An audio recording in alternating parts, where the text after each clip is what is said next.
talk and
Testing 1, 2.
Ready? Yes, sir. The hearing will come to order. Welcome to the Ways and Means Oversight Subcommittee hearing on the Department of Labor's fiduciary rule proposal. I know that everyone on this dais agrees that saving for a secure retirement is more important than ever, given all the economic challenges of our economy. Last April, the Department of Labor issued a proposed rule that would drastically expand the definition of a fiduciary.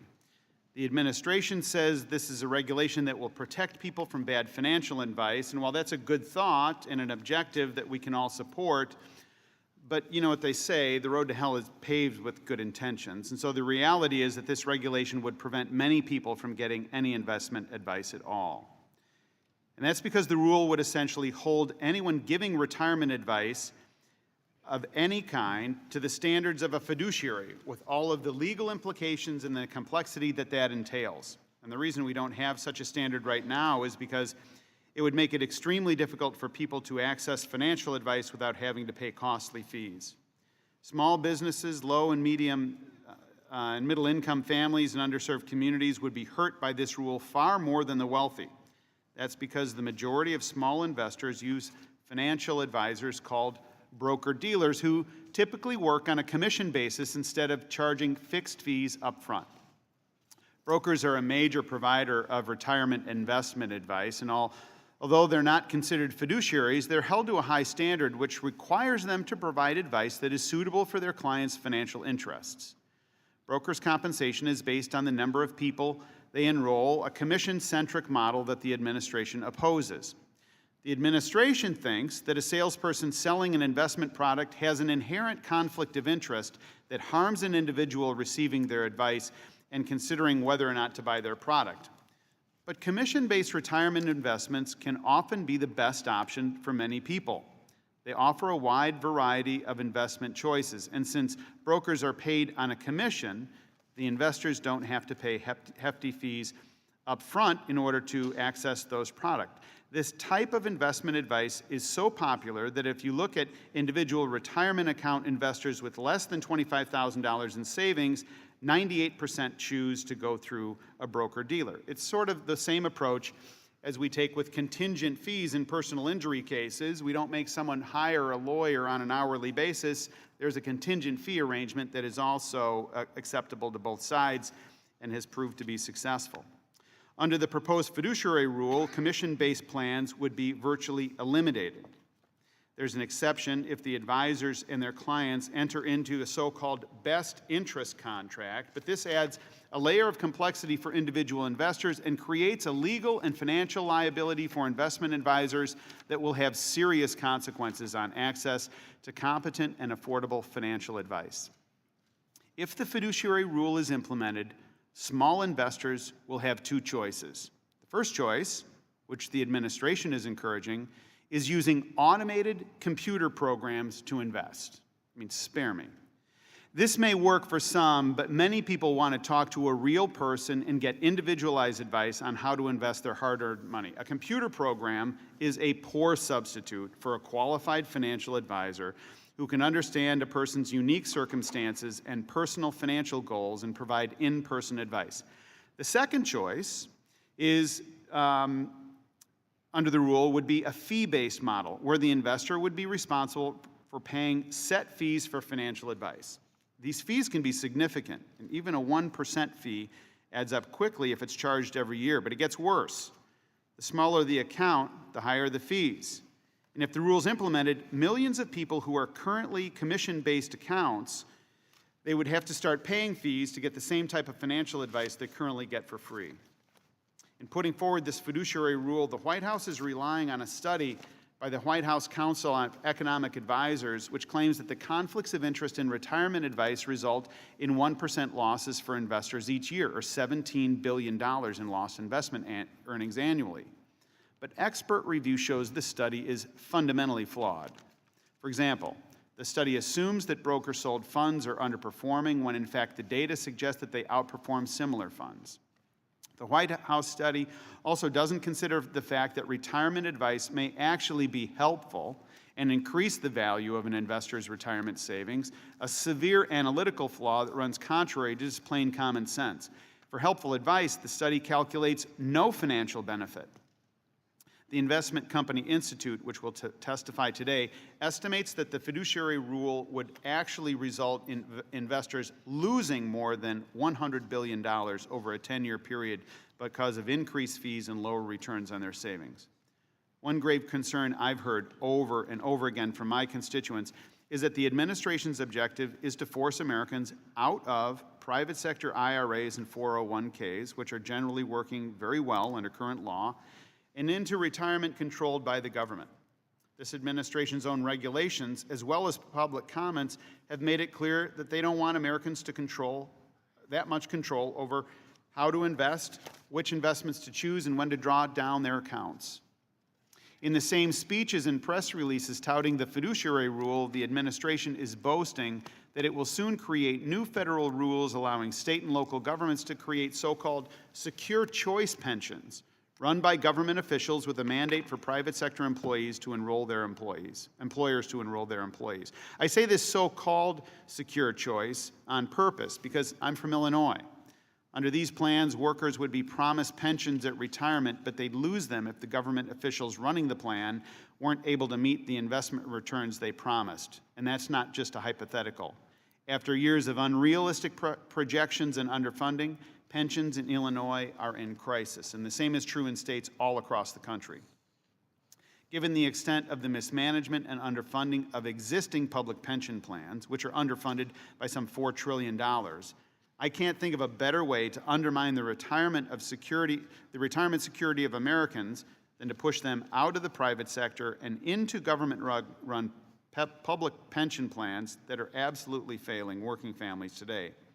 The administration claims that the fiduciary rule is necessary to save small businesses and families from bad advice and protect them from the big bad financial industry, but most people who are saving for their retirement are pretty happy with the choices they have right now on access to investment advice.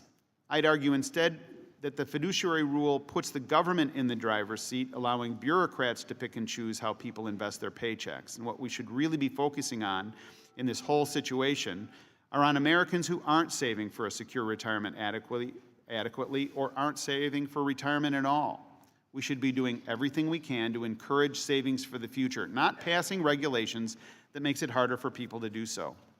And despite the fact that the Department of Labor received almost 3,000 comments during the rule's notice period, the administration has decided to move forward without issuing a pre-proposal to address those concerns. That's a problem. In fact, literally hundreds of members of Congress across the entire ideological spectrum from both sides of the aisle have gone on the record to express deep concerns about the rule, and yet the Department of Labor has chosen to move forward with impunity. The current rule is unworkable, and the administration has done nothing to fix it. The American people, through Congress, have delegated rulemaking authority to the executive branch, and we will exercise vigorous oversight where necessary in order to make sure that this is not abused. I was reading through the comments the Department of Labor received on the fiduciary rule proposal from industry, small businesses, and small investors, and I'd like to end my statement with one of the comments that stood out to me, submitted by Dorothy Coleman from Hockley, Texas. She wrote, "It's my money, I was smart enough to save it, and I'm smart enough to know how to spend it or save it in my retirement. If only the administration agreed." I'd like to recognize Mr. Lewis for his opening statement. Thank you very much, Mr. Chairman, for holding this hearing. Today's topic is very important to millions of Americans who are saving for their retirement. Over the last 40 years, retirement plans have changed. Today, fewer Americans are covered by traditional pension plans, and many are covered by defined contribution plans like individual retirement accounts, RAs, and 401ks. These plans are often required employees to make three decisions. First, the employee must decide how much to save. Second, the employee must decide where to invest his or her savings. And third, the employee must manage payouts from the plan during retirement. An employee might also need to weigh the merits of a lump sum distribution option. Now, these are not easy decisions. A person's retirement is at stake. For help, Americans rely on advice from retirement industry professionals to make the best decision. Now, the Department of Labor recently issued a proposed rule designed to ensure that consumers receive conflict-free advice from their retirement advisor.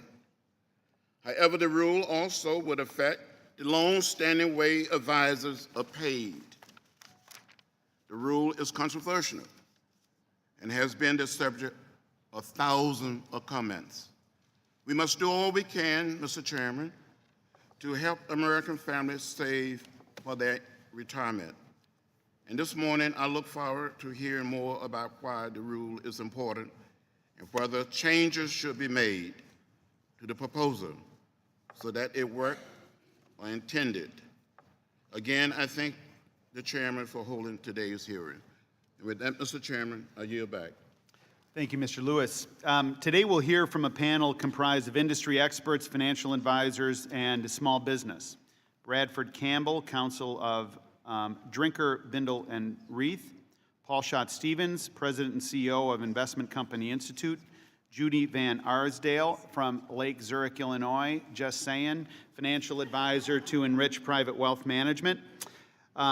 Kenneth Specht, Financial Services Professional Agent at New York Life Insurance Company. Patricia Owen, President of Faces Day Spa. And Damon Silvers, Director of Policy and Special Counsel at AFL-CIO. Thank you all for your time today. I think we're going to do some good work today on this subcommittee. The premise of the subcommittee is maybe we need to pump the brakes a little bit on this rule and hear from people with some experience and depth. You know how this works. We'll hear from each of you. We have your written testimony already. You each have 5 minutes. Red, yellow, green are the clues. If I've got to explain that further, it's hopeless. And if you can stay within the 5 minutes, then we can get to questions and answers and have a better discussion all the way around. So, Mr. Campbell, you're recognized for 5 minutes. Well, thank you very much, Chairman Roscom, Ranking Member Lewis, and the other members of the committee. I appreciate the opportunity to be here today to testify on this very important hearing on the Department of Labor's Fiduciary Investment Advice Rule. Before I begin, though, I do need to advise you that the views I express today are my own. They are not those of Drinker, Biddle, and Reith, or necessarily my colleagues or my firm or any of our clients. They're my personal views, informed by my experience working in ERISA. I'm currently, as obviously indicated, an ERISA attorney in private practice. But from 2006 to 2009, I served as the United States Assistant Secretary of Labor for Employee Benefits, the head of the Employee Benefits Security Administration, the agency that's promulgating this regulation. I'd like to use my time today to discuss certain misconceptions about the department's proposal and to explain why I believe the proposal's technical and policy flaws would in fact harm the very persons it's intended to protect. I'm very concerned that the proposal's increased costs and legal liability risks for advisors would reduce choices, increase costs, and reduce the availability of advice for small plans and small accounts. The first misconception I'd like to address is the notion that this proposal simply requires advisors to act in the best interest of participants and IRA owners. In truth, the proposal does not create a new, quote, best interest standard. Instead, it seeks to apply the ERISA fiduciary regime and prohibited transaction rules to IRAs. These rules and the effect of these rules don't actually consider the content of the advice provided. And in fact, they can prevent an advisor from acting in your best interest because the prohibitions are based on the structure and the relationships of the parties, not of the content of the advice. The department's previously recognized this issue.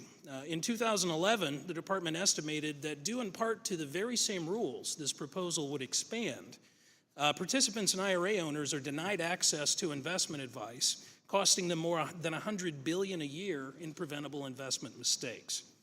And these rules would also prevent essential activities, just again based on these structural cost differences between products that have nothing to do with conflicts of interest. For example, a plan advisor would be prohibited from helping a plan participant who approached her to do a rollover simply because the pricing in the individual IRA is likely to be higher than the pricing in the institutional 401k. That has nothing to do with a conflict of interest and everything to do with the differences in financial products. Didn't the department fix this in the proposal with the best interest contract exemption to permit some of these activities to occur? Well, that's the next misconception that I would like to address, because the BIC exemption as proposed doesn't actually address these problems effectively. And in fact, the BIC exemption contains a number of provisions that, in my opinion, are beyond the department's authority to regulate. The BIC exemption has 4 provisions in particular that I think exceed the department's regulatory authority. First, ERISA provides exclusive remedies for participants, and the department has no authority to create new remedies. Yet the BIC exemption would create a new state law cause of action for breach of contract. I don't believe the department can require in an exemption a condition that it lacks the authority to directly promulgate. Secondly, the department is trying to establish a fiduciary conduct standard for IRA advisors through a condition in the BIC exemption. The department has no authority to do this. In fact, when Congress simultaneously created ERISA and IRAs in 1974, it explicitly did not apply the ERISA fiduciary standard to IRAs. Third, the IRS, not the Department of Labor, has enforcement authority over the prohibited transaction rules for IRAs. The department cannot outsource to state courts enforcement authority that it doesn't possess. And fourth, the department cannot prohibit binding arbitration clauses in the BIC exemption under the Federal Arbitration Act. Now, the unusually extensive public comments and the, in my opinion, unprecedented, or at least in my experience, unprecedented 4 days of administrative hearings that the Department of Labor held highlighted that the proposal has significant technical flaws regardless of one's view on the underlying policy. These flaws are the product of an agency working behind closed doors to attempt to regulate an IRA marketplace it doesn't really understand. And I agree with the chairman that, in fact, the department needs to repropose this rule and benefit from an additional round of public comments. Finally, I'd like to address a related issue, which is that the department has fast-tracked a regulation that did not appear on any of its previous unified regulatory agendas that is intended to facilitate state efforts to create state-based retirement plans for private sector employees and potentially employers. We don't know what's actually in this regulation, but it was sent to the White House, the Office of Management and Budget, for review on September 1st. I believe Congress should be concerned about this and look at some oversight here in that federal preemption of these state rules has provided the benefits and the protections that workers rely on. And I think we should wonder what provisions states might change as they go through and do these activities. My time's expired. I appreciate your indulgence and look forward to answering any questions. Thank you, Mr. Campbell. Mr. Stevens? Thank you, Chairman Roskin, Ranking Member Lewis. I'm grateful for the opportunity to discuss DOL's proposed new definition of fiduciary duty for retirement advice and services, and also America's retirement system more broadly. ICI and its members strongly support the principle that underlies the department's proposal.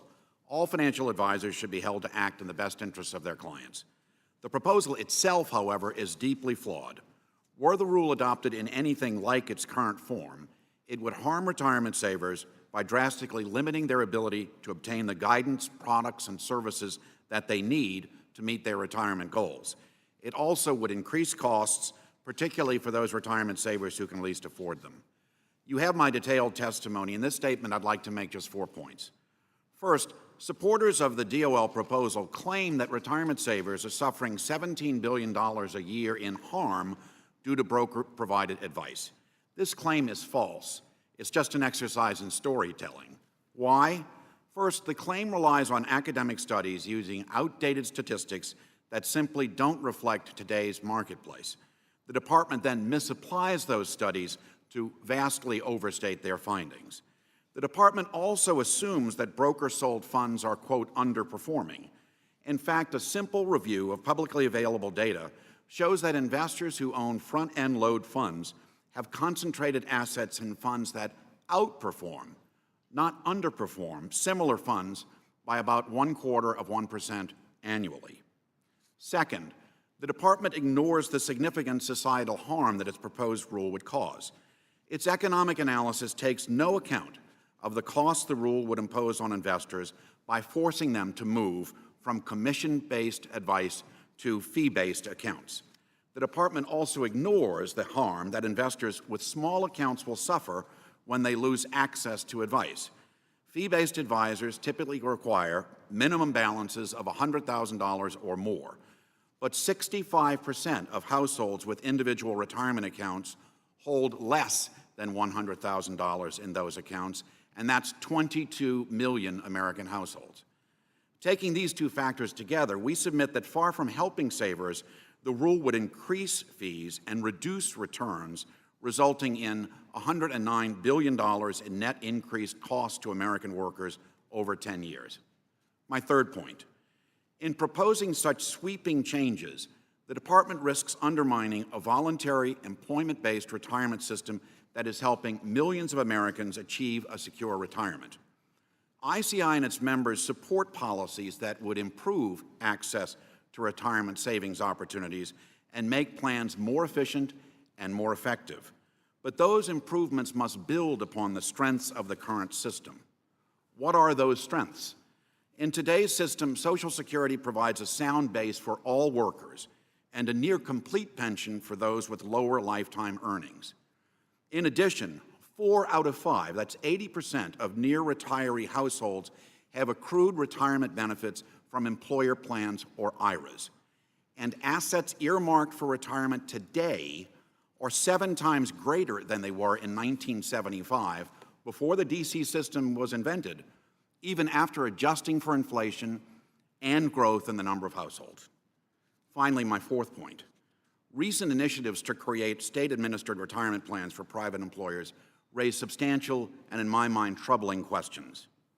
Would these plans fragment retirement planning for mobile workers moving from state to state, for employers who employ individuals in different states, and for providers who are trying to serve a national market? Would state-run plans erode the current private sector system, for example, by allowing participating employers to avoid obligations and worker protections of ERISA? How would state-administered plans be governed, and how would they protect participating investors? And if these plans are developed without a clear understanding of the coverage gap, and my testimony goes into that question in considerable detail, would they impose needless costs on employers without actually increasing participation by workers? Mr. Chairman, members of the subcommittee, the questions you're addressing today are vitally important to America's retirement savers. I appreciate the chance to participate in the hearing. I look forward to your questions. Thank you. Thank you, Mr. Stevens. Ms. Van Arsdale? Chairman Roscom, Ranking Member Lewis, and members of the committee. I'm Judy Van Arsdale, co-owner of Enrich Private Wealth Management and a financial advisor affiliated with LPL Financial. My business is based in the Chicago area, and I'm excited to discuss the work I do every day to help my clients save for their futures and highlight the way which the DOL proposed fiduciary rule could impact my work and the ability of millions of Americans to save for their retirement. From young teachers to folks in retirement, the one thing my clients have in common is that they want to be proactive and engaged in the creation of their financial plan and goals. I am proud that my small business is able to make a difference in the lives of so many individual investors. I believe firmly in the best interest standard. In my mind, that has never been the debate. My concern is that the DOL's proposed rule could create unintended consequences that would make it harder for me to provide services that I currently offer and harder for my clients to access my advice. Here is why. In order for me to serve my retirement clients using the brokerage model, I would have to satisfy the requirements of the DOL's proposed best interest contract exemption. Based on my understanding of the BIC, satisfying its requirements would be challenging and would create problematic new liabilities. The sad reality is that if I'm unable to use the BIC exemption, my clients with small accounts could be hurt. Those clients would not have access to advisory services because their accounts are small. If they lose access to brokerage services, they may lose the ability to get personal assistance with their retirement accounts. It might be helpful if I describe how I interact with clients today. During my first meeting with a potential client, I learn about the client's complete financial picture. I will ask about her goals and aspirations, purchasing a home, children's education, retirement. I encourage clients to ask me how and why I should be paid. What happens if the market plunges? How will they protect themselves from the rising cost of health care and other questions? If the relationship is a fit, I will recommend an investment strategy that will help my clients pursue her goal and try to stay in close contact with her, because it's important to know what's going on in her life. If the DOL implements its rule proposal in anything close to its current form, I might not be able to serve clients with small accounts with respect to their retirement needs. I believe in clear, simple disclosure. The BIC exemption requires many costly, complicated disclosures and requirements. The lack of clarity in the rule proposal and the new exposure to class action under state law creates an increased risk of litigation. I am a small business owner. I employ 5 women in my office. I have great concern over subjecting my business to increased business and litigation risk. Without a workable solution, small businesses like mine may not feel comfortable using the BIC exemption and would be restricted from serving my smaller retirement brokerage accounts. The DOL offers robo-advisor services as an option for small investors. If the proposed rule is implemented, what would happen to the man in his 50s who recently contacted me about anticipated changes to the Illinois pension system? He thought his pension would be enough for retirement, but realizes it is not. I was able to get him started on a savings plan. Would a robo-advisor understand the complexities of this man's situation? Indeed, during the market volatility event in August, I spoke with many clients concerned about their accounts. Could a robo-advisor help clients who want to cash out when the market drops? Could a robo-advisor help a young investor set up an IRA, figure out how to save additional funds so that she can move out of her parents' home? Could a robo-advisor help the woman who, at 53, finds herself a widow? An algorithm does not take into account the need for human interaction and understanding. And sometimes, my investors just need to know I can help them in a time of personal crisis.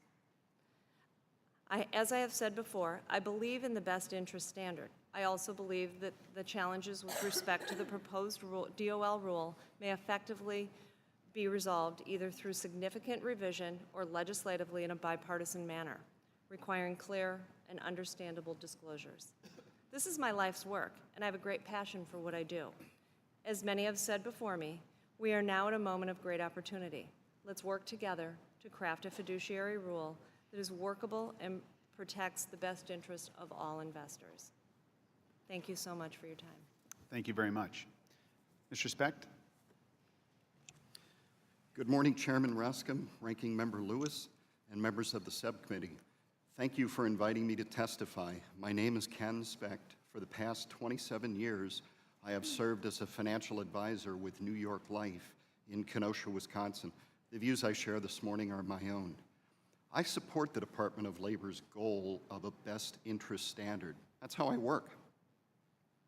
But the proposed rule as written could hurt middle-class consumers by cutting off access to affordable advice and a secure retirement. As a financial advisor, my goal is to build relationships, working with clients to help them achieve financial security. I serve my clients' best interest. Nearly all of my clients come from referrals and repeat business. Even my wife was a referral. Judy's parents were clients of mine before I ever met her. When I meet with my clients, sometimes in their homes or in their offices, we talk about their family, their personal circumstances, everyone's health, current and future needs, future plans. There are no cookie-cutter deals, just tailored solutions to fit their personal situation. And we review their needs on a regular basis. Based on information received from my company and industry trade associations, I have 3 major concerns with the proposal and the impact it will have on my clients. First, the rule seems to equate best interest with lowest cost, even when the cheapest products may not be in the client's best interest. Second, it appears to prohibit offering proprietary products, meaning I can't even offer them when they're in the best interest of the clients. Third, it seems to have a bias against commissions, which are usually the most affordable way to pay for financial advice. Allow me to share a client story. Bob and Jean were both 55 years old when he lost his job in 2004. He was a software engineer for a small firm. Her wife was a leader in a Kenosha, administrative leader in a Kenosha title company. At that time, they did not know what options they had or how to meet their needs in retirement. They called me. We spent time reviewing their situation and what the future might hold. They needed about $300 a month of additional income to cover their expenses. We set up an income annuity that will pay them $330 per month, every month, as long as either one of them is alive. Today, those payments are still direct deposited into their bank. Same day, every month, and they will continue no matter how long they live, guaranteed. Under the proposed rule, fewer savers and retirees will have access to such guarantees for the three reasons I mentioned earlier. First, the proposal implies the cheapest product is always the best product. This could lead advisors to offer the cheapest products rather than the safest. If Bob and Jean had gone with the cheapest product or cheapest company 11 years ago, it's possible that company might not be around today. The cheapest products often come with the weakest guarantees. Second, the proposal seems to have a bias against proprietary products. For the past 27 years, I have become an expert in New York Life products and solutions. I primarily offer New York Life because they have the strongest, the highest financial strength ratings among life insurers. Bob and Jean said they did not want to lose any of their money. But under the proposal, I could be put in the bind of not being able to recommend a product that is in the best interest of the client, like in this case. Third, regarding the bias against commissions, I will earn about 1/5 of 1% a year of their investment in return for the guidance I provide. You see, Bob and Jean have owned this annuity for 11 years already. Their joint life expectancy is another 25 years. So when a modest upfront commission is spread over the years a saver holds our products, the actual cost is often far lower than other ways of paying for financial guidance. Clearly, many of the products I provide can be bought online, but people in Kenosha still choose to work with me. With something as important and scary as retirement, people want to work with someone they trust and a company they trust. In closing, I support the department's goal of a best interest standard, but the proposal's unclear standards, biases, and legal risk mean fewer middle-class Americans would have access to my guidance and my company's guarantees. I thank the subcommittee and would be happy to answer any questions. Thank you, Mr. Specht. Ms. Owen? Thank you, Chairman Roscom, Ranking Member Lewis, and members of the subcommittee for the opportunity to testify today. I'm Patricia Owen, President and owner of Faces Day Spa on Hilton Head Island, South Carolina. I'm here representing the U.S. Chamber of Commerce, of which I am a member of its Small Business Council. Faces Day Spa opened in 1983 as a retail cosmetics store, but has since evolved into a day spa where our business is primarily service-oriented. As such, human capital is the most vital resource to my company. I currently employ 25 people, of which 2/3 work full-time. To compete for good talent, I offer affordable employee benefits, including paid training, employee discounts, supplemental health insurance plans, and a retirement savings plan.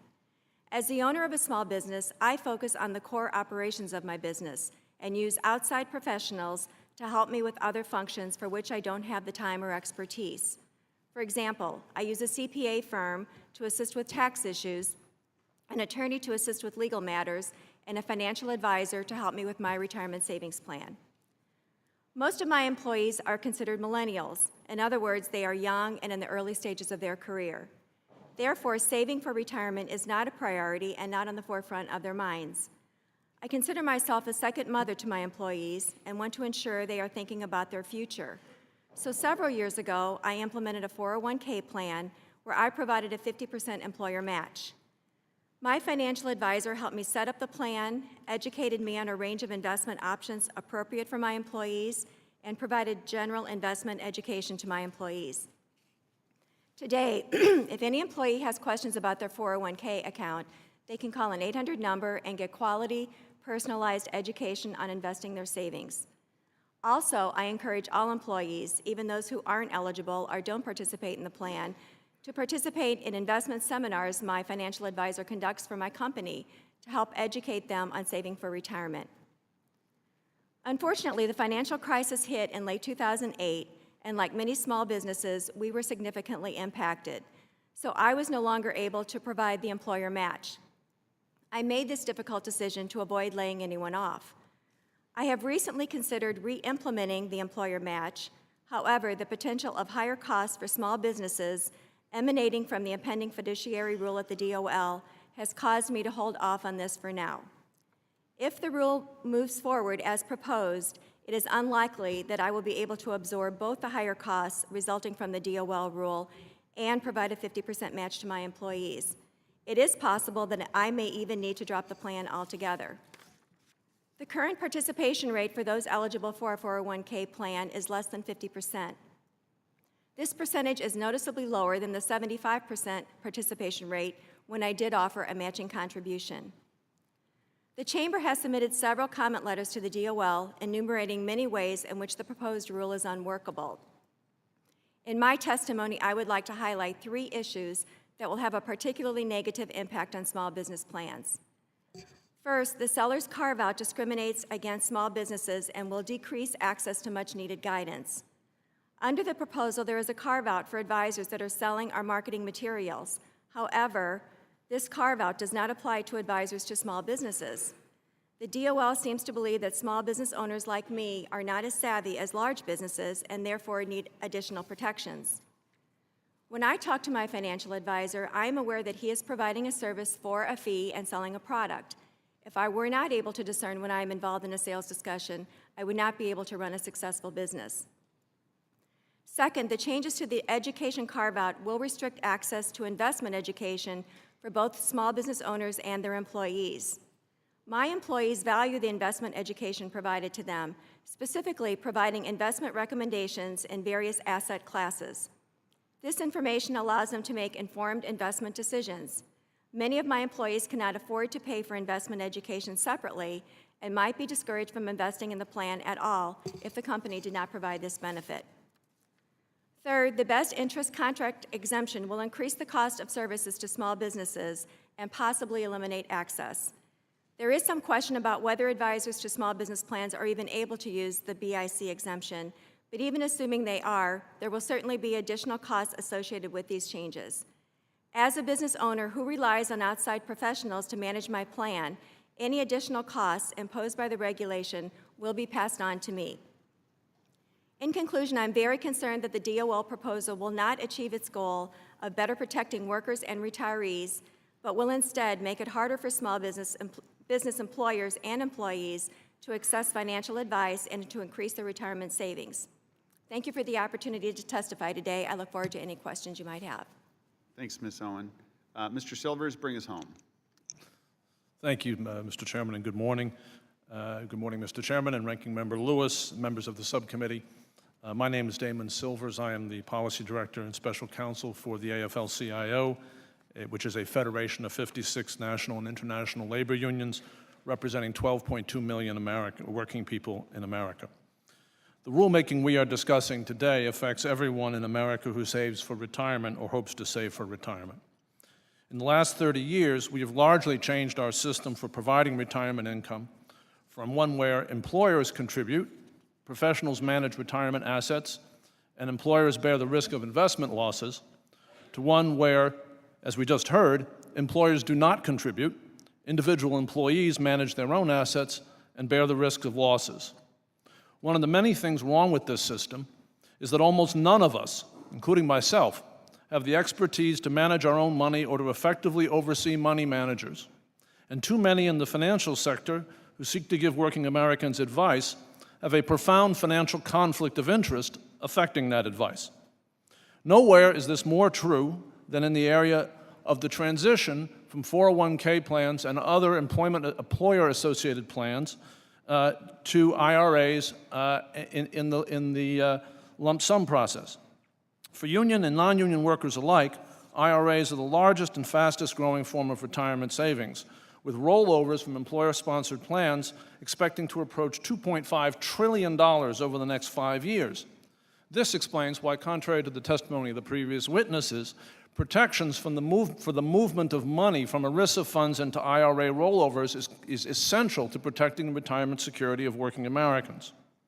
Now, often what we hear here in Washington is the idea that financial markets are level playing fields, where information is free and universal, and the best of all possible outcomes will prevail in this best of all possible worlds. This is nonsense. Capital markets are all about information advantages. There are two kinds of actors in capital markets. Those who follow information in the market in real time, have powerful analytic tools to understand the information as they receive it and the ability to exploit it. Big banks, mutual funds, hedge funds, proprietary trading funds, the people who stand behind all of the witnesses here representing the financial sector are those kinds of people. And then there are the rest of us, you and I and tens of millions of other working Americans who are trying to save for our retirement, who have none of those resources, none of that information, none of that power. Given the complexity of the products on the financial market today, there is no way an ordinary consumer can fully unpackage the costs of what he or she is being sold or the incentives of the, quote, advisor who is urging he or she to buy these products. There are two fundamental decisions all investors in retirement savings plans have to make: asset allocation, debt, equity, large cap, small cap, international, domestic, and then within asset classes, you have to choose specific products. The asset classes themselves vary in terms of how much fees and how much margin they yield to the investment managers. And with actively managed fixed income funds, for example, generally have lower fees than actively managed equity funds and lower margins.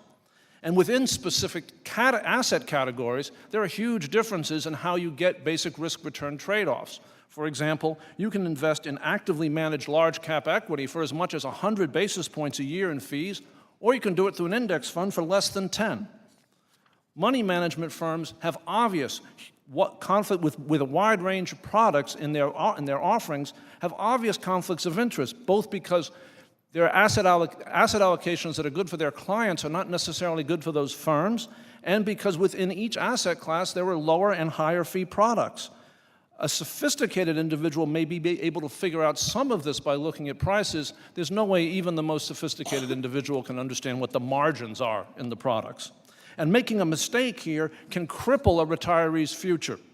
The Council of Economic Advisors, which in my experience has not been terribly hostile to the financial services sector over time, has concluded that the costs of these conflicts are $18 billion a year for retirement savers. The impact on an individual is the difference for a $10,000 investment over a lifetime of ending up with $27,000 rather than $38,000 at the end of the day. Let me be clear that the issue here is not whether advice is a good thing. Advice is definitely a good thing, but only if it's good advice in the interests of the plan participant. And ultimately, and I will close here, we are dealing with money that is taxpayer subsidized. The tax exemption for retirement security is one of the largest tax expenditures in our system, and we have been told that $17 billion of it a year is simply being handed over to Wall Street. That, in my view, is nothing but crony capitalism. It's inexcusable. It needs to be stopped, and that's what this rule will do. Thank you. Thank you, Mr. Silvers, and I want to thank the panel. Mr. Meehan. Thank you, Mr. Chairman. Mr. Silvers, are you a cynical guy by nature?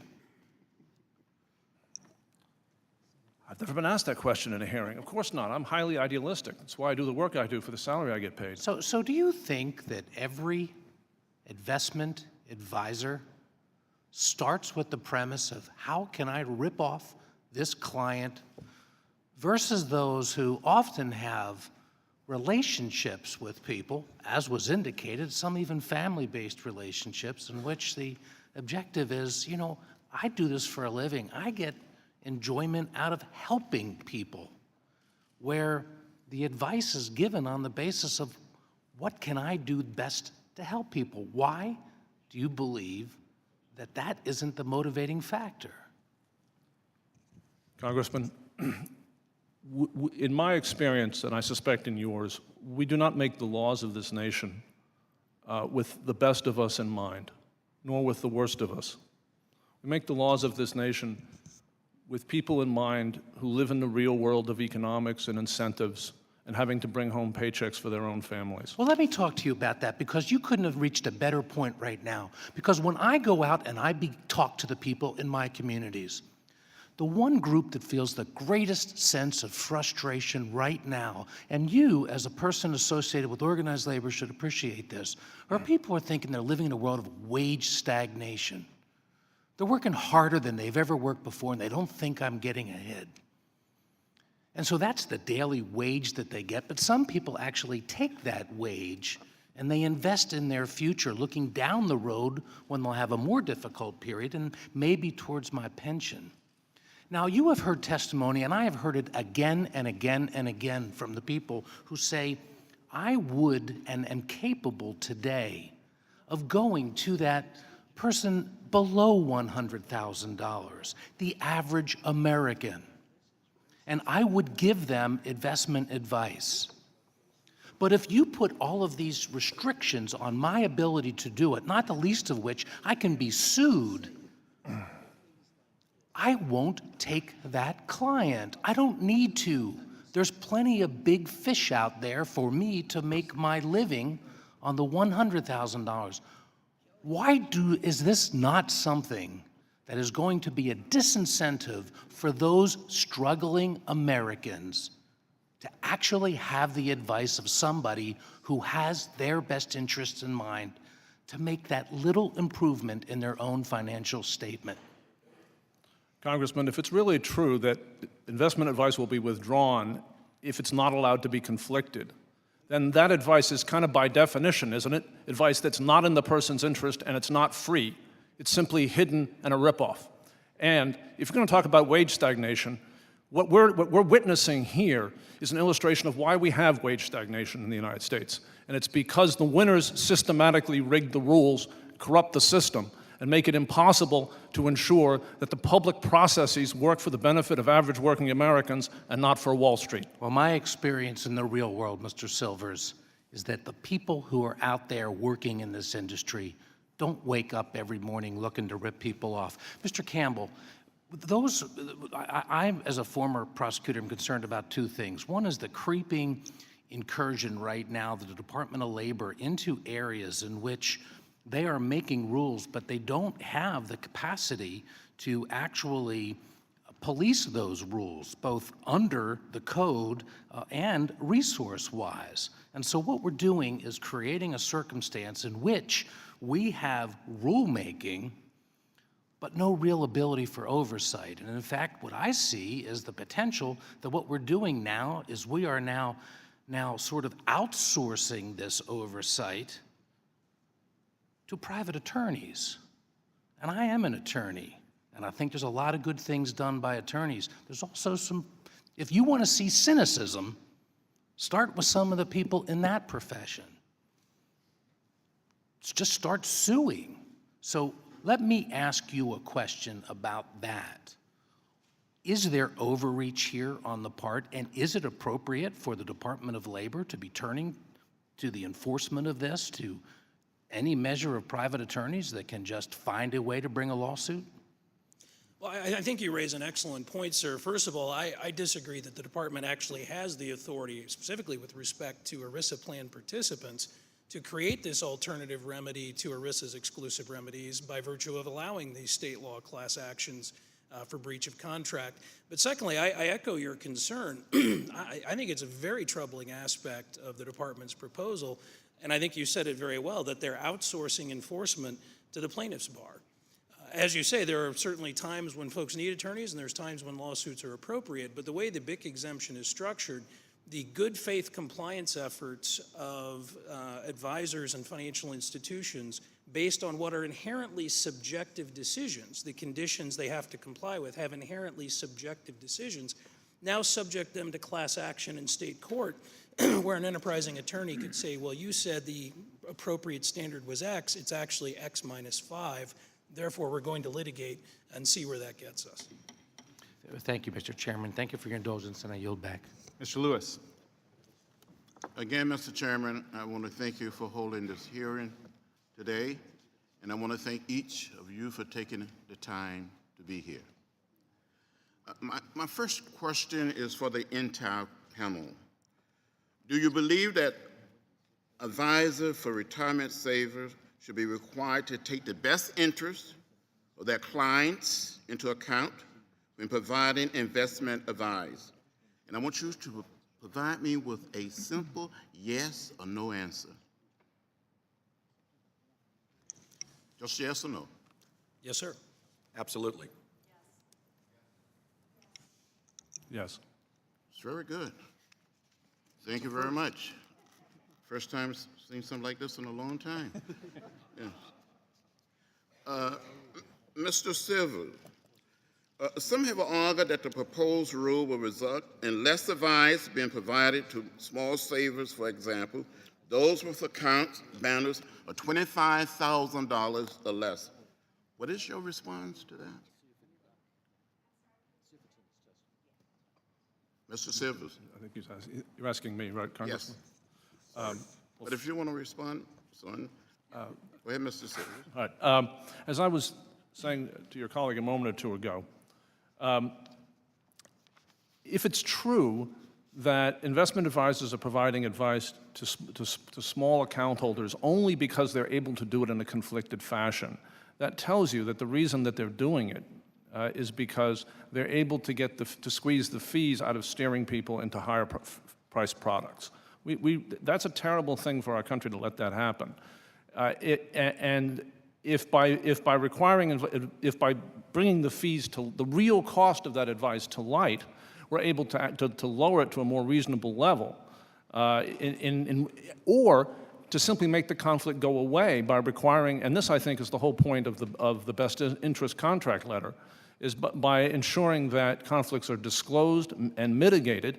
That is clearly a better outcome than bleeding small investors' accounts out behind their backs, which is essentially the implications of the argument that the financial services sector is making. Mr. Silver, just a follow-up, could you explain what is the key benefit over time that retirement savers should expect from this proposed rule? The key benefit over time should be to lessen dramatically the extent to which investors are getting advice designed to steer them into unnecessarily high-fee products, and to get their asset allocation to reflect the investor's interest rather than the interest of the people giving them the advice in getting compensation from the big firm they work for on the side. The consequence of those things, as I discussed in my testimony, is likely to be a dramatic increase in the amount of money that working Americans have when they actually have to meet their expenses in retirement. Now, Mr. Silver, some have criticized the education exception. They argue that it does not allow retirement advisor to mention the actual investment option, what are available under the retirement plan. Congressman, this is an issue of really whether or not the plan involved has a limited menu. If you have a limited menu of options and as part of education, which is not supposed to be steering anyone to a specific product, if as part of education you show the investor, the advisor shows the investor the full range of options available in each asset category, that's clearly education. You're not steering them, you're just showing them all the options they have. But if you're talking about an IRA or a rollover, the options are limitless. And so if you're picking one option and pointing them in that, if the advisor is picking one option, say the one that they get paid to steer you to, and pointing that one out to you, that's not education, that's not even advice. That's sales masquerading as advice, masquerading as education, and that should not be allowed under that exemption. Well, thank you very much. Others like to respond?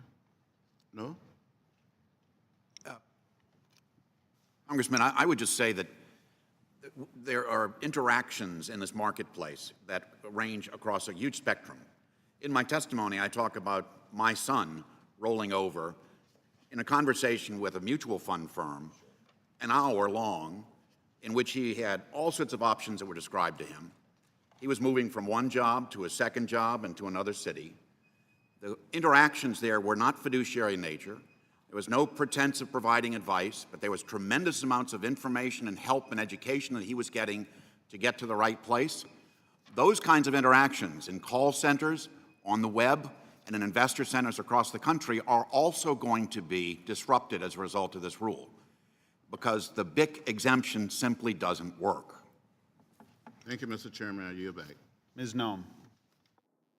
Thank you, Mr. Chairman. As a member of Congress who has been a small business owner, my number one concern is how this impacts small businesses across the country, because 99% of employers in the United States and firms are small businesses. This regulation makes it much harder for those employers to help their employees save for retirement because it has increased compliance costs. It also will create restrictions to what they have available to them. So what's even more troubling to me, which Mr. Silvers alludes to, this deception and coercion into trying to convince people to throw their money down the tube, is that this regulation even exempts the larger employers and larger employer plans, which is where I would think that would have more of a tendency to happen rather than the small businesses that we're really constricting. This regulation doesn't even address those large employer plans. It seems as though the administration thinks that large corporations can make good financial decisions, but that small employers and employees can't. Ms. Owen, you're an employer, and I know that today it appears that the government can make better decisions about your employees' retirements than they can, but I want you to talk specifically about how this hurts your business and how it hurts your employees. Well, it definitely hurts my employees because having access to the advice of our financial person even encourages them to start saving for retirement. They're 25 years old. They don't foresee that at some point in their life they are going to want to retire. They're living for the moment, more or less. And just having him come in, which he does on a regular basis, when our new people that have been hired are eligible, just to educate them on the benefits of saving for retirement is the first step. But besides that, it hurts me as a small business owner because I'm competing against, major corporations, major hotels, major resort spas for employees, and they of course do have deep enough pockets to have retirement plans. So I need to be able to offer something to compete with them so that I can hire the same quality people and stay in business and be successful. What's interesting to me is that as a small employer, you have skin in the game. Absolutely. It's your money. Absolutely. So you care that it's successful and actually a benefit to your employees because you want them to stay, and it's your money that Right. you've got involved as well. When the government makes decisions and rules and regulations, they're using other people's money. It's bureaucrats deciding they know better than you do, and it's not even their money that they're playing around with. They're just saying that you don't know how to manage your money correctly and help your employees be successful, which bothers me. Mr. Campbell, you've written about how this rule will eliminate some of the plans that are the most popular with small businesses. Could you speak to that a little bit? And I want to know from you specifically, do you think this regulation specifically helps and favors larger businesses? Well, I think you're very correct to point out the problem with the large plan carve-out that the department provided. It said that plans with more than 100 participants or more than 100 million in assets could continue to receive advice of their choosing from whichever types of providers they felt were appropriate, but it denies that same ability to small businesses and to individuals. Therefore treating every IRA owner alike, no matter how different their circumstance might be. And in essence, the department said that this size was a proxy for financial sophistication, which I think makes no sense on the face of it. But in terms of the effect on small business, yes, I recently wrote a report where we discussed how this proposal would create concerns, as you just described, for small businesses making decisions and increased costs, and what effect that would have on the availability of advice. Particularly looking also at some of the IRA-based employer-provided plans like SEPs and simple IRAs, and how this would affect those. There's actually some ambiguity, I think, as to what the rule would actually do for some of those plans, and that's something that comments have sought clarification on from the department. But I think it's very clear that advisors will have to take a number of steps that will be expensive, that will be costly, that will change their legal liability risk, that will change the kind of insurance they have to purchase. All of those costs ultimately get passed on to the end consumer, which is the plan participants and the small business owners. Thank you. Mr. Chairman, that's my biggest concern about this regulation, is that it specifically is targeted at small businesses. It's going to drive up costs and keep employees from being able to invest in their future while creating a carve-out for large employers and giving them special treatment. And that's exactly the opposite thing that should be happening today. I yield back. Thank you. Mr. Doggett. Thank you, Mr. Chairman. This is an important hearing about retirement security. And it's also a story about how Washington does or does not respond to the challenges that working people across this country face. While I am very pleased to hear Chairman Roscom affirm the importance of the contingency fee system so that working people can have their day in court when they're abused, and I'm pleased to have an industry representative here summoned by our Republican colleagues who affirms the importance of the Social Security system as an important pillar of retirement security, which we don't often hear in this room. There are concerns that I have about the overall issue of an estimated $17 to $18 billion each year that Americans lose because of conflicts of interest. I appreciate the testimony of each of the witnesses here. I rather expect that you are the leaders in your profession and that you have helped the security of hundreds, if not thousands, of American families, and I applaud you for your efforts to do that. I don't think you wake up every day trying to rip some people off, but I think as in any profession, there are some people in this business who do that, and there are many more not intending to rip people off, but simply motivated by the system of incentives that is in play here that encourages and incentivizes conflicts of interest. Now, whether the administration has come up with the best answer and the appropriate answer, I'm not sure.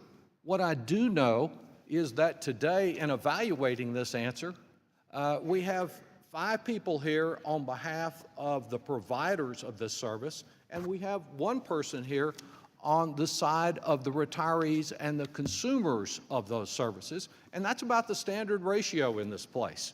And also, I haven't found that the administration was really in a race to solve this problem, which is another difficulty we have here in Washington, because if you look at what occurred here, it was way back in 2010 that this rule was proposed. Every witness we have today had a chance to comment on it. Over 300 people did. And after those comments, instead of acting, the administration withdrew the proposal. And may well have been, having looked at it some, may well have been well justified in removing it because it was not the right way to proceed. And then we went from 2011, 12, 13, 14, finally to this year, and the administration proposed another answer, with many people having said they didn't want anything to be done in this area. They wanted to leave the situation just like it is. And maybe it's not $17 or $18 billion that is lost every year. Maybe it's only half that. Maybe it's only $4 or $5 billion a year. But it is a big enough loss to families across this country that there ought to be some meaningful response to it. And so this year, we had almost 3,000 comments, including, I expect, from some of the individuals that are here. They've had an opportunity to be heard there. And now we are at a point in the regulatory process when the Department of Labor cannot come here this morning and defend its own rule because the comment period has ended.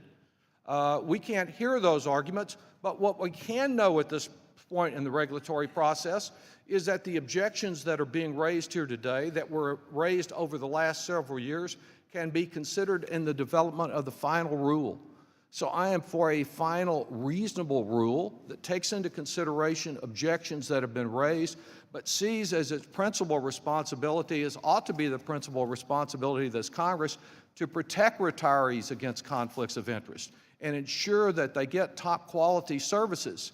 There are companies that focus their attention on poor, more economically disadvantaged customers, and they seem to be able to comply with a reasonable standard to avoid conflicts of interest. Mr. Silvers, are you familiar with some of those companies that already are out there seeing their focus on working families?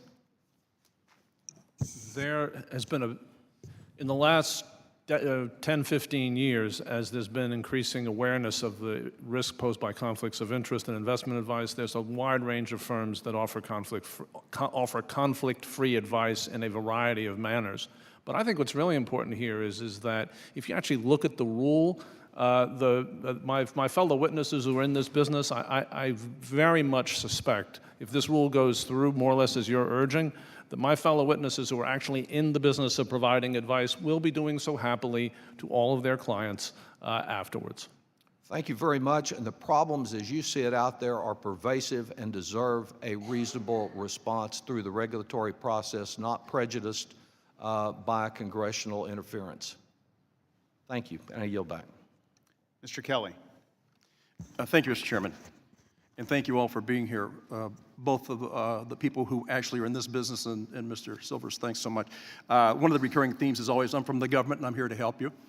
I'm kind of interested because we're talking about fiduciary responsibility. And I looked at this and I said, okay, so fine, I understand that in best interest, I understand that. And nobody ever questions Social Security to find out if they're operating in the best interest of the people they represent and the funds that they sit on. I was looking at the numbers, and there's, if I'm right on this, and you correct me if I'm wrong, $7 trillion in IRAs right now. $7 trillion. Ms. Owen, my dad started our business in '53. Little one-car showroom with about 12 employees. In 1970, when I graduated from college, he called me and said, listen, I want to start a pension program.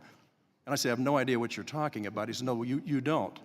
But I want to make sure that the people we work with every day, for our mutual benefit, that they have something to look forward to. Because I really don't think that Social Security and winning the lotto is a great retirement plan.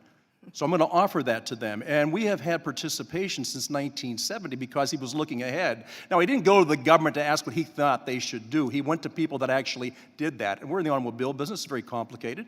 So we consider ourselves as transportation consultants. Try to help people. By Mr. Silver's use, it's very complicated, but what we really want to do is let's go after the people who actually sell these products and explain these products, because, you know, it's not right that they get paid for doing that. And I would never go to a doctor that says there's no fee for my service. I'm just doing it out of the goodness of my heart. We're talking about people's financial stability. Now, I've watched this happen for so long now. And I will tell you this. There's an old saying, if you can't convince them, confuse them. Try and make it seem like there's some boogeyman out there. Somebody's out there every day trying to undermine the great people of this country and try to take advantage of them. Use the Gruber effect anytime you can. Always make it look like they're so unintelligent, they're so stupid they can't possibly plan for their own future. If you believe that, then I think you've missed the mark. Because the ladies and the gentlemen that I represent in Pennsylvania's 3rd District are all blue-collar people who work very hard. They work very hard for one reason and one reason only. Their kids and their grandkids, and as a way of saying thank you to the people before them that made it possible for them. This is very upsetting to me that all of a sudden the government has to step in like they do with health care and say, you know what, you don't know how to take care of yourselves, let us do it for you. Just happens to be about $7 trillion there that we want to get our hands on. You want to get the fox in the hen house again. And you want to tell these people, look, because you're so stupid, we'll help you. You know what? I don't think they're stupid anymore. When I look at a model that's $19 trillion in the red, I don't know of any of us that would go to the United States government, the federal government, and ask to be their business consultant and how they would save their business. Are you kidding me? And we go through this all the time. I believe this. The people that do what I do in the private sector always think that if I can somehow arrive at a model that allows the people I work with every day, not my employees, my associates, my team members that are all trying to get to the same place, if I can make it each day for them to get up and say, I can't wait to get there, because they're helping me put a roof over our head, food on the table, clothes on the backs of our kids, and preparing for our future. That's what they do. I'm fed up with the federal government trying to stick their nose in where it doesn't belong. Hell, they can't keep themselves in the black. They never have. Now, my question to any of you is this. What is it about this government that would make anybody think that them getting involved and talking about best interest, please tell me that we're acting in the best interest of every single American with the way we're operating this company? And telling them you have faith in the future. The only thing all of us, we can't print our own money. The federal government can. If we did, it'd be counterfeiting, but that's okay. At least at this level. I want you all, is there anything you see as an upside to this? We have confused people to the point where they actually think they can't get out of bed by themselves anymore. Not the people I represent, and not the people who raised me. Anybody, what is it about this that's so, just a shaft of light from the heavens that somehow the federal government can keep you safe? My God. The running footage doesn't show that. Does anybody speak up for these people? Congressman, I would say this. From the beginning of this process, almost 6 years ago now, the ICI, on behalf of the mutual fund industry in the United States, was very supportive of the idea of DOL modernizing its fiduciary standard for investment advice and services. It was a good project. Had it been pursued in an appropriate way, we wouldn't be having these hearings. This wouldn't be so controversial. What they've come up with after 4 years with enormous amounts of input is far worse than the current system. Far worse, and it'll be very, very damaging. Okay, well, thank you all for being here, and please, don't back Congressman, away you from forgot Social Security, Medicare, food safety, the Coast Guard, lighthouses. The entire fabric of civilization is what you're criticizing. this. Mr. Silver, thanks for being here. Mr. Rangel.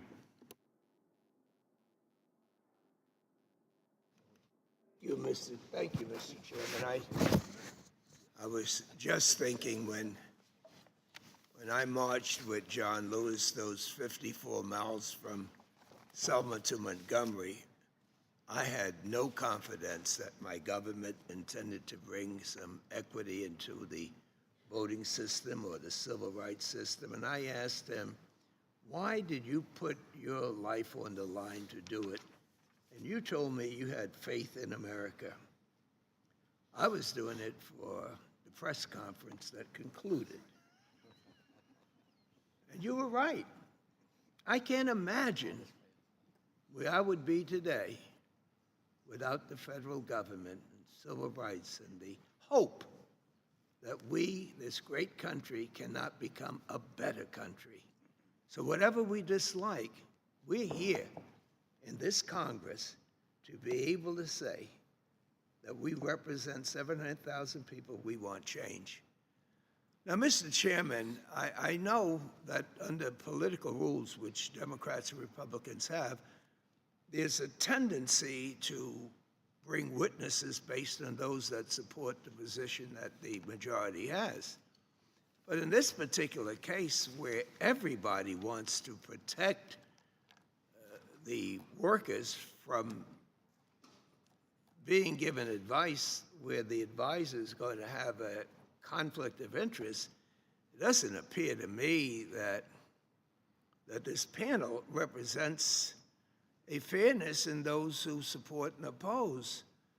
So I guess I have to ask, is there anyone sitting here besides Mr. Silva that believes that giving advice to an investor should have a fiduciary relationship to avoid conflicts of interest? Do you believe that they should be that high standard? If I could respond, Congressman Rangel, the fiduciary standard is the highest one known to the law. You bet your life. It grows out of a relationship of trust and confidence.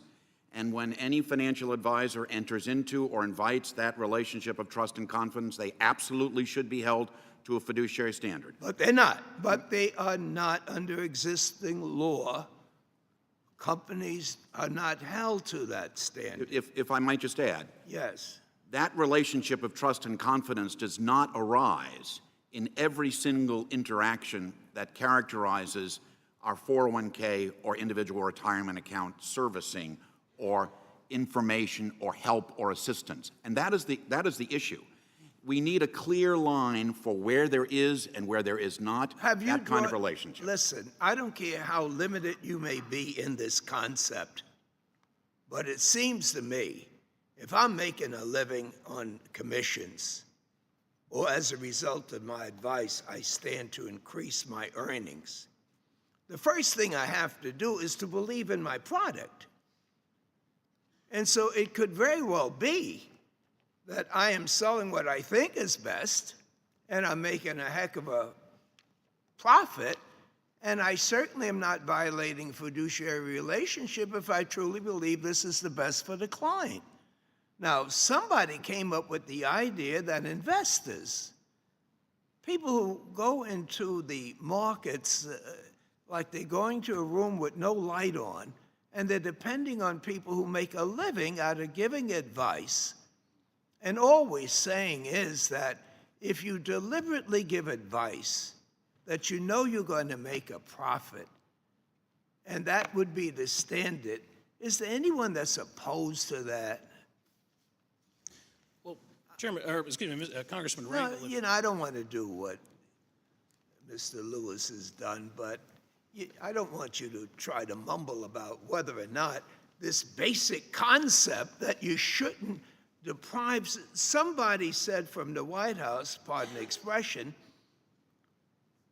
that investors lose $70 billion a year because the advisors are doing the wrong thing. Not making mistakes, but doing the wrong thing. Now, I'm a lawyer, as so many others, and there are times that I'm ashamed of my profession because of a handful of people that would rather get a fee than to do the right thing. And I wish we had a higher standard than fiduciary relationship. But, you know, it's not fair to defend this thing with Mr. Silva representing workers and all of you saying, give us a break. None of you come and talked about the theft that's taken place and violating people's rights when you know that the tremendous change we had from defined benefits, everyone would say, when I retire, this is what I expect every month. Now they say, when I retire, it depends on the market. And they have no idea whether the device is good or bad. But under the system now, all of you can make a commission based on advice that you give. And we here believe that's totally, totally unfair. I think the panel balance is unfair. But, you know, you're not helping yourselves or helping us to make a judgment. You may say that this is too strict, but all of the years that we've had this, have you put out any papers to advise us how we can make certain that the advice that you're given isn't based on a conflict of interest? I haven't heard anything. Gentleman's time has expired. We'll leave it at that rhetorical question. Mr. Holding. Thank you, Mr. It Chairman. wasn't rhetorical, but. Thank you, Mr. Chairman. In my brief tenure in Congress, I have heard consistently about this issue. Folks have visited me at home, and folks have visited me here in Washington, professionals, and everything that I've learned from them, my constituents, is reflected here in today's panel of witnesses. So, it leads me to believe that administration and their efforts here is they're ignoring facts in favor of ideology. I think it's important to remember that administrative agencies don't have rulemaking power on their own. They can only act in accordance to a congressional delegation, and of course, when Congress delegates that authority, we assume that the agencies will all rely on facts and not politics. So the administration thinks that we need this new fiduciary rule because a White House study claims that biased financial advice leads to a loss of $17 billion in investment savings every year. But what this study completely ignores, and it should be obvious, is that financial advisors might actually provide good advice. And that would explain why so many people continue to use them. So to Mr. Campbell and Mr. Stevens, don't you think it's true that financial advisors might actually provide and often provide good advice that increases people's savings? Yes, Mr. Campbell? Yes, sir, I do. And I think one of the other faults in that study that the Council of Economic Advisors cites is they don't take into account the other value that advisors provide. For example, encouraging workers to save earlier and to save more, which is the number one determinant in your retirement outcomes, actually, is the amount that you contribute and how early you contribute it. So, Mr. Stevens, you would agree that people can actually make good choices about their financial decisions? Yes, People and have that ability. And I think they do, Congressman. I'll give you evidence of that. In 2008, 2009, at the worst of the market, we went out to well over 3,000 U.S. households and asked them how they felt about their defined contribution plans. Many of their accounts were down 45%. The poll results were really striking. 3/4 of them remained confident even then that these arrangements were going to help them achieve their retirement. And 90% or more liked the fact that they had control over them, that they saved every 2 weeks, that they got deferral tax treatment. That was at the worst point of the financial crisis. So I think millions of Americans who participate in the system would not recognize my colleague Mr. Silver's description of it as riddled with corruption and ripoffs to them. And this rule would also limit people's choices. Do you agree with that, Mr. Campbell? It would limit choices. It would limit services. Absolutely, I do agree with that. Yes, sir. It would give the regular folks out there fewer choices on how they can invest their money. So the administration assumes that people can't make good choices, so it's taking those choices away. I mean, that's the end result that we have here. Yes, sir, I believe that's correct. Just as an example, I have an IRA account that uses commission-based compensation. I intentionally chose that because I don't trade frequently, and that is, in fact, the best option that is in my best interest. But I think one of the likely effects of this proposal would be to force more and more advisors into a fee-based compensation model, which would not be in my best interest if I have to convert my IRA account to that, and also is contrary to the reverse churning investigations that are a priority for the SEC, which looks for exactly this, moving people from commission-based accounts to fee-based accounts because it makes the advisor more money. In addition, it requires the person to pay twice, and that's one of the things we need to understand about this proposal. By pushing people out of commission-based accounts, having already paid commissions and expecting to receive services for the payments of the commissions they've already made into fee-based accounts, these people are going to be made to pay twice. Right. Thank you, Mr. Chairman. Mr. Crowley. Thank you, Mr. Chairman. Thank you for holding this hearing today as well, and I'm pleased that we're doing this. It's timely as well, given the DOL's expected rules announcement. The number of Americans who have access to a traditional pension plan, who are very often represented by organized labor, has been shrinking drastically over the past 20 years. So first, let me thank the AFL-CIO for being here and for their work in defending the right of a pension for their membership, and through that work for all Americans as well. A pension is not a lottery-winning check, but a small promised stipend earned after a lifetime of work. I see no reason to shame people who work for decades for wanting a small level of financial protection in their retirement years. But these traditional pensions are being offered less and less to workers, particularly to those workers not protected by organized labor. The result is the responsibility for saving for a worker's retirement has moved away from the employer and onto the employee in the form of 401ks and IRAs. I've put forward a package of savings ideas that I call Building Better Savings, Building Brighter Futures, that would give workers and families the tools they need to build wealth and save for retirement at every stage of life. So I'm glad we're talking about how to help people save, which includes managing their savings. As Mr. Silvers said in his testimony, many of us don't have the expertise to manage our money perfectly. That is why we need financial advisors who are looking out for our best interests. I think we all have the same goal of ensuring that financial advisors are giving advice in their customers' best interest while preserving the customer's access to valuable retirement products. The issue is how we get to that point so that we have a final rule that is workable in achieving what is our shared goal. A number of questions remain outstanding on how to make this rule work, questions that need to be addressed before a final rule is issued. I understand that because the timing of the comment period that we're in right now, that the Department of Labor could not be a witness today.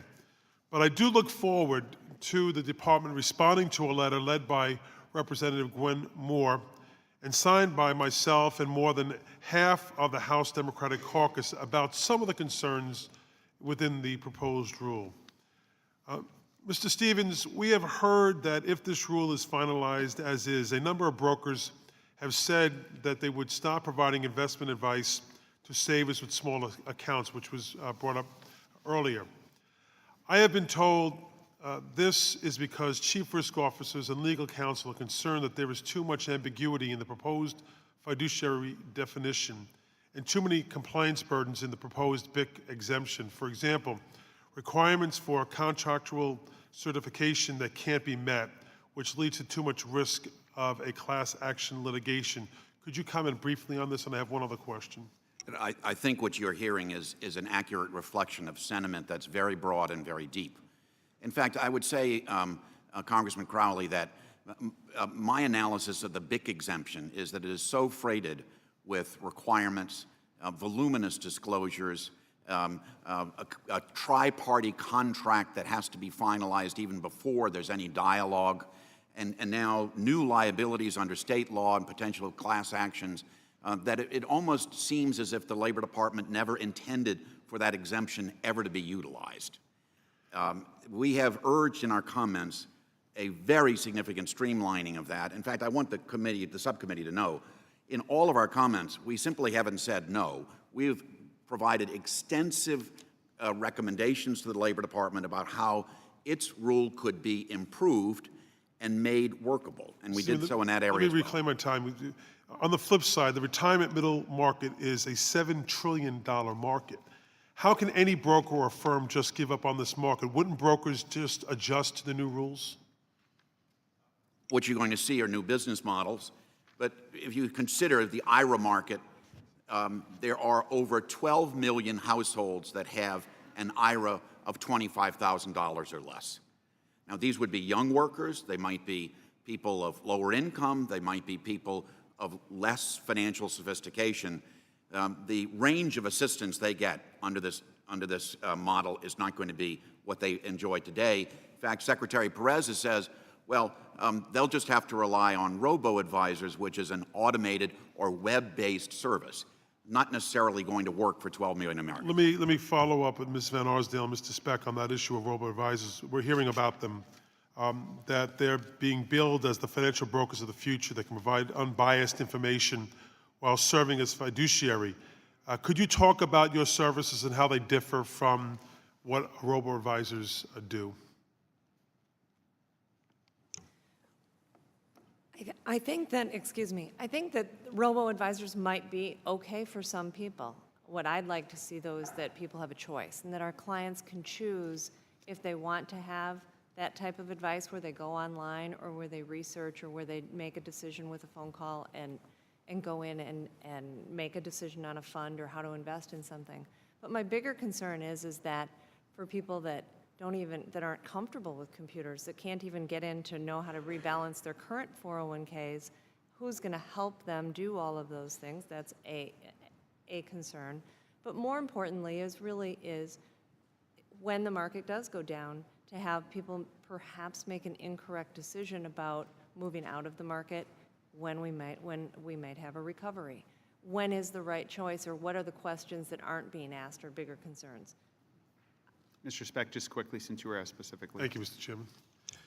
I work in a blue-collar community. I have many union workers, my wife. Some of them have defined benefit plans, those real old things called a pension, and a lot of times they are very, very good. A lot of times they are funded properly. They're going to give an income to people. We have a Social Security system which will give an income to people. When I sit down and work with people, I don't know what their needs are. The robo-advisor, to directly answer the question, isn't going to see when I'm sitting with a husband and wife and they look at each other and they have a question. They're not going to see that. A robo-advisor or a questionnaire that you fill online fill out online isn't going to see that. And that's one of the things, one of the benefits that I can provide working in their best interest. Thank you. Thank you, Mr. Chairman. Mr. Renacci. Thank you, Mr. Chairman. I want to thank the witnesses for their testimony and for being here. You know, I always tell people that so many rules here in Washington are made by people who have never had to live within the rules they make. I think this one is one of those rules. And it's interesting because I grew up in a blue-collar union neighborhood and family, and I don't think any of my neighbors thought like Mr. Silvers thinks. My neighbors and my dad used to think, and they trusted their investment advisor, and yes, they had their ups, and yes, they had their ups and downs, but they also had trust, and they moved forward, and they did fine. I also started a business, and I actually started a 401k for all of my employees. I had close to 3,000 employees at one point in time. I actually met with the employees, and I told them, and many of them weren't making a lot of money, but I said, if you put a little bit away, we'll match it, and it'll grow, and someday you'll have some dollars down the road for a retirement account. And I still always remember the classic, the one guy came to me and said, you know, Mr. Renacci, but that's one less beer I'm going to have on Friday. And I laughed and I said, yeah, but you're going to have a lot more beers when you're 60 years old and have some more money. So these are the kind of stories that I remember. I remember where these individuals put a little bit of money away, we matched it, they had investment advice, and my biggest concern, and they were able to work with the advisors, my biggest concern is this rule won't allow that to happen. I still have people come up to me, that was 10, 15 years later, say, I still have an account, it's still growing. I say, keep that in mind, because I used to tell them the story about when I was 20 years old, I put $100 away. That $100 today is still in that same account, has $39,000 in it. I says, it can be the same thing for you if you do the right thing and you listen. Now, there are some bad guys out there. Those are the ones I think Mr. Silver talks about. Maybe that's the ones he runs into more often than I do, but there are some bad ones out there. But there are some good investment advisors out there. And my concern is this is going to take away from those small accounts that we're talking about. Now, it's interesting. My colleague, Mr. Crawley, talked about a letter that the Democrats have signed on to. Our colleagues, I think this is something that's bipartisan. We agree. There are some concerns with this rule. One of the things in their letter says, in order to have a successfully implemented rule, it is vital that the proposal doesn't limit consumer choice and access to advice, have a disproportionate impact on lower or middle-income communities, or raise the cost of savings for retirement. Mr. Campbell and Mr. Stevens, will this rule that we're talking about do just that? As proposed, I believe it would. As Mr. Stevens explained in great detail, the BIC exemption has tremendous number of requirements and difficulties, making it questionable whether it can even be used as it's proposed. That would cause a lot of financial advisors to have to change their business models. They're looking at additional expenses. They're looking at additional insurance policies. There are all sorts of expenses associated with that, which get passed on to particularly the end consumer, the advisor, the individual, or the plan. Mr. Stevens? If I might just comment, and it certainly would, and I think the Labor Department essentially acknowledges this. Secretary Perez has over and over talked about new models of servicing IRA investors emerging, and he keeps talking about robo-advisors. We find this new model to be promising. We always support innovations, and for some of the millions of households, perhaps it's going to be good. But Congressman, it's ironic to me, this is the same Labor Department which has never authorized retirement plan sponsors or service providers to deliver plan documents by email. Why? Because of some vast digital divide. I would say also the Consumer Federation of America, AARP, and to my knowledge, the AFL-CIO have also opposed electronic delivery of documents, whether DOL or SEC. Why? Because of a vast digital divide in America. But that divide apparently disappears when it comes to putting millions of Americans into robo-advisory relationships. Something here doesn't make sense to us. I would agree. And again, that's why I said this. I think this is something my colleagues on the other side and us, we all agree. We've got to make sure that this middle America, these people that have less than $100,000 in savings, don't have some of these fees. Are most investors, especially those that are not wealthy, really better off with a fee-based account? I don't know who wants to answer that. A fee-based account is going to take money out of your pocket, you the investor's pocket up front, where the example I gave earlier, a commission-based account if the product or the service or solution is correct, will spread costs and drastically reduce those costs over the time frame. Well, I would just tell you, and again, I know I'm running out of time, I was also a CPA, so when people came to my office, I used to say to them, don't pay up front. Because when you pay up front, you never know what you're going to get later. That's an example of this rule, and I yield back. Well, we have two first-time callers, long-time listeners, who are joining us on the committee today, and we're so pleased to welcome Mr. Neal. Mr. Neal, you're recognized. Mr. Chairman, with all due respect, you were in high school when I joined this committee.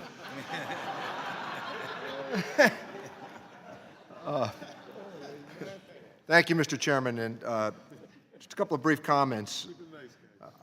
As we have moved away from the defined benefit to the defined contribution, it seems to me that the consumer relies more and more upon sophisticated information. The concern here is that we not drive away the individual at the lower end of the scale that needs that advice. Wealthy people are always going to find a way to secure the necessary advice to get the best interest rates, to get the best investments, and they're going to be able to do that. But trying to make sure that we have an integrated approach allowing people across the spectrum to secure this advice ought to be part of our primary goals. Everybody agrees on this panel and that panel. We need to get this right. That's the point that's in question here today. So, Mr. Chairman, before I ask a couple of questions, might I say to you, since we agree on client first, we agree on transparency, we agree on the notion of addressing the conflict of interest position, if necessary, perhaps we could work on a legislative solution. Is that something that you might be prepared to Absolutely, entertain? Mr. Neal. Yeah, I think that what is being demonstrated today, the nature of the concern, the subtext of all these things, there's a theme, and the theme is there's a legislative remedy that's right here. And I think I leaned over to Mr. Lewis during some of the discussion, and I said, I think that this is an area where we can really work together all the way around. So I will commit to work wholeheartedly with you in good faith and look forward to a good bipartisan product. Thank you, Mr. Chairman. Mr. Chairman, is there any member of the panel that disagrees with the notion that the client should be first? Would you also state that rather than a nod? I agree. Well, absolutely agree, Congressman. 100%. Absolutely. Yes. Yes. And secondly, could I ask this question as well? Does anybody want to volunteer the sort of advice that they offer to a client in these instances? We heard earlier from a couple of the panelists, but how does that work when you talk to generally the client, I assume, is approaching you and there are a series of products that are involved. And Mr. Speck, maybe you want to take it.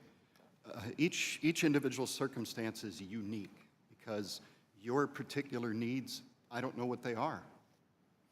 Your particular needs, I don't know what they are. The only way to find that out is to have a communication to work together. It's the only way it'll work. There are multitude of products and solutions that may fit depending on the circumstances. And I am held to whatever word you want to call it, standard or whatever, on a daily basis. Every time I work with a prospect or a client, there's something that's put in place. They're going out and checking the competition to find out what might be available. We usually talk about that up front. And I'm always on the block to make sure, yeah, you're still doing a good job. They want to make sure. And what's interesting is they keep coming back to do repeat business. Thank you, Mr. Chairman. Mr. Smith. Thank you, Mr. Chairman.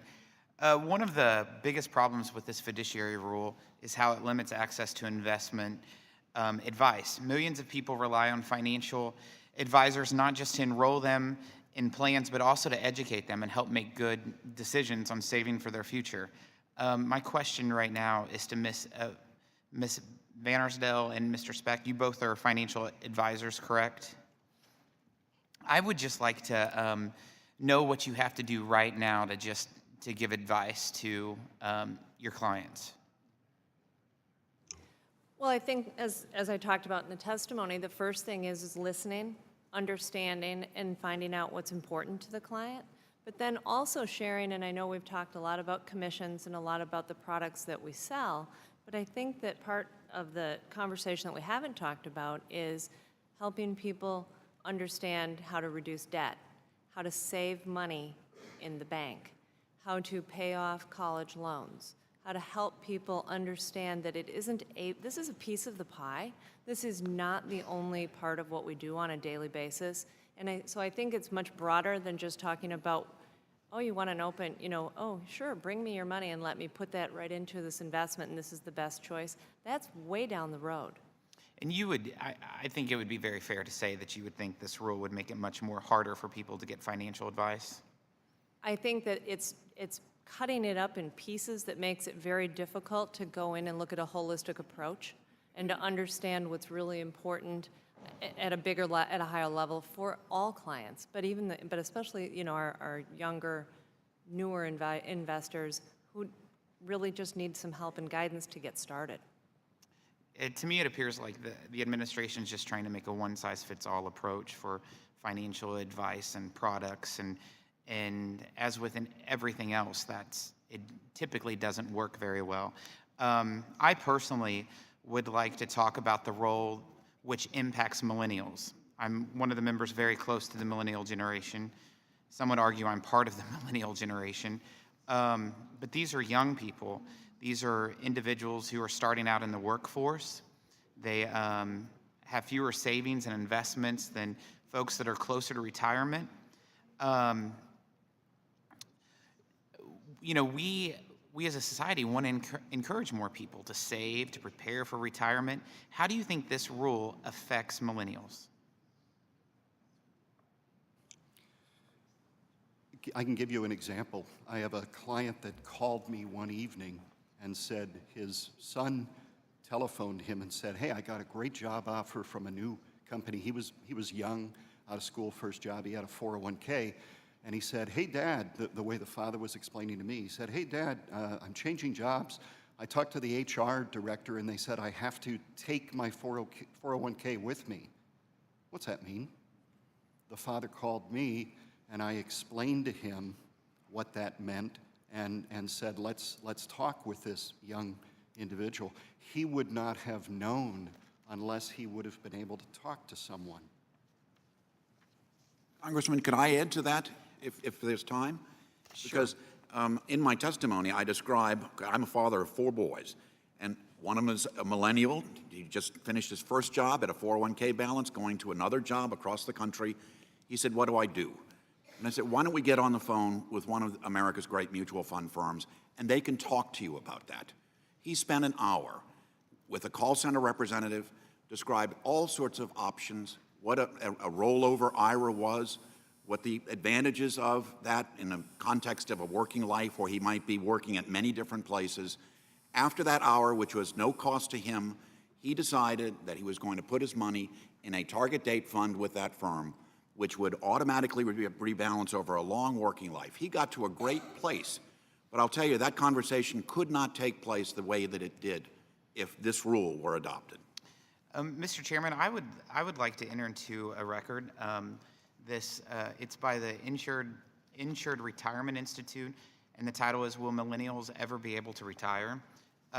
In this, it provides that the generation that needs more financial advice than anyone, of course, are the millennials, and 62% believe that they need easy access to a financial advisor to plan for their future and their retirement. Ms. Owens, I would like to ask you, you employ, I would say, numerous millennials. Yes. How do you think this rule affects your employees? Well, I think it will greatly affect my employees. We kind of entice them into savings when we started the 401k plan. Obviously, if your employer is going to hand you money, all you have to do is match it, you're going to do it. But without us even approaching this, I can tell you, they're young, they're getting married, they're having babies, they're going out at night. They have no interest at all in savings of any kind, especially for retirement, because it's so far in the future. So if it's harder for me to offer this plan or more expensive for me to offer this plan and I can't do it, I'm fairly sure that they will not. Thank you, Mr. Chairman. On your document in the record, without objection, so ordered. Mr. Larson. Thank you, Mr. Chairman, and thank you, Mr. Lewis, for allowing us the opportunity to speak here this morning as well. I have thoroughly enjoyed the discussion. I think it's an important area, something that I refer to as the Tullio Russo rule. Now, I'm sure that no one on the panel, and perhaps most here on the dais, have not heard of Tullio Russo. But Tullio Russo was my mother's debit agent. And he used to go in a federal housing project door to door and collect his debit. He would do so, and my mother trusted Tullio because he would sit in her living room and make sure, with a family of 8 children, that she was setting aside her $2.25 a week, with the idea in mind that that would, in the event something happened to my father, cover our expansive mortgage in Mayberry Village. But she trusted Tullio Russo, and he was a human, compassionate face that gave advice. So the issue here, it seems to me, is that Mr. Silvers, I think, has provided excellent testimony. He's not the enemy here today. He's actually an ally to make sure that everybody gets this right, but does it in a way that we don't over-stereotype and pretend that everybody is Bernie Madoff on one hand, but on the other hand, make sure that we recognize everything that's important about a human transaction. I certainly am very resistant of robos, though I'm sure that they have some use and value, but not nearly as much as Tullio Russo. And what's good about the example of Tullio Russo, that I can't imagine Mr. Russo ever talking to my mother and saying, Mrs. Larson, before I can talk to you, sign here on the dotted line. And so from a real practical and pragmatic standpoint, that's what we're talking about here today. And so it may need, and I commend the chairman and Mr. Neal for perhaps a legislative remedy in these complex days. Sometimes writing legislation helps clarify, not always, but sometimes it helps clarify a situation here. And what we're talking about here is the difference between information and knowledge. A knowledge that, in my humble opinion, is better distributed when individuals who are certified and recognized in their states are allowing the opportunity, as Mr. Neal spoke about, to speak to people in desperate need of financial literacy. I think there will come a time when we will recognize that the AFL and the CIO and the AFL-CIO and financial institutions and people that are entrepreneurially involved will lock together in terms of requiring financial literacy in the workplace and disseminating that information in a very important and critical manner so that everyone gets to make a choice. Everyone has the opportunity to avail themselves of their Tullio Russo. And so, Mr. Chairman, I am a signer to Gwen's letter. I appreciate the opportunity to speak here today. I applaud Mr. Silvers for always recognizing what we should be aware of in terms of various conflicts of interest. But I also commend the professionals who day to day go about their business and understand the importance and viability of that human contact and disseminating to people like my mother what an important financial decision this is. Mr. Renacci talked about the value of compound interest. It's true all across the board. We're closer on this than we are farther apart. It's just a matter of doing the right thing and getting this done right. And if it requires legislation, so be it. Thank you, Mr. Chairman and Mr. Lewis, for allowing us the opportunity to speak. Thank you, Mr. Larson. Ms. Black. Thank you, Mr. Chairman, for allowing me to sit in on the committee. It's been a very interesting conversation today. I must say, as a healthcare worker, this is not one of my areas of expertise, and I've certainly learned a lot today. Certain words have continued to come up, choice being one of those, trust being another. I appreciate Ms. Vandersdale and Mr. Speck as you talk about the clients that you've worked with and given us some real-life situations of how you can really make a difference on a human level in helping them to make those decisions. One thing that has not been talked about, Mr. Stevens, you talked a little bit about the cybersecurity and perhaps the breaches when you have all this private information that's out there, and we've seen a lot of that lately, even within the government programs that have not protected people's personal information. And so that is a huge concern, but have you seen anything out there about if we were to foist this on people that didn't have connectivity? I happen to represent a area of my district, about 50% of it is very rural. We are having one heck of a time getting connectivity for the folks that live in my district, and most of these places that are very rural, it's the blue-collar worker that would be affected. And so they're forced into this system where they have to use a robo rather than a human. I really worry about what happens to them. Have you seen anything out there in your study of this issue related to that? I've not seen anything specific to that, Congresswoman, and obviously there may be parts of the country where high-speed internet connectivity is not available, and that would be a very much a disabling reality for people. My comments were more directed towards the appropriateness or desirability from a personal point of view of interacting on a web-based platform or algorithmically or in some fashion, rather than the kinds of personal interactions that others on the witness table here have talked about in their own businesses.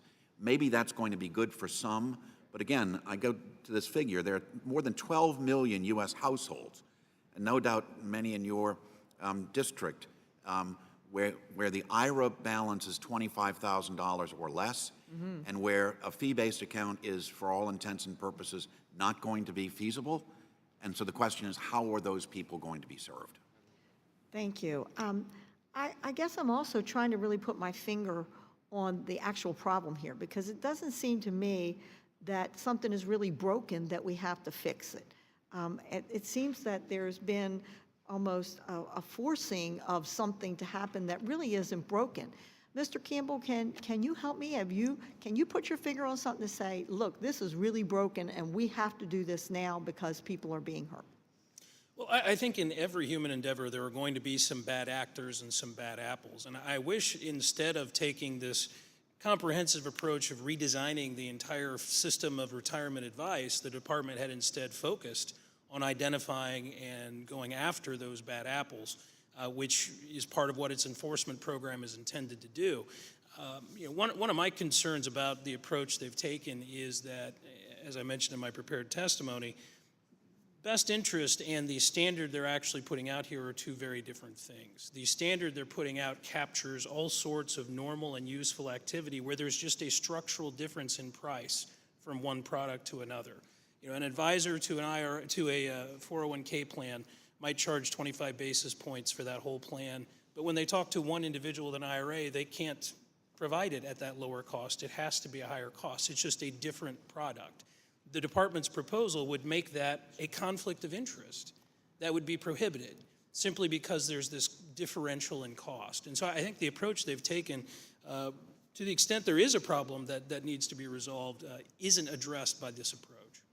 So the old axioms, if it ain't broken, let's not fix it, and giving people an opportunity and choice, I think, are two of the things I'm taking out of here today, beside the human factor, which being a nurse, I think that is so ultimately important. Thank you, Mr. Chairman. I yield back the balance of my time. Thank you, Ms. Black.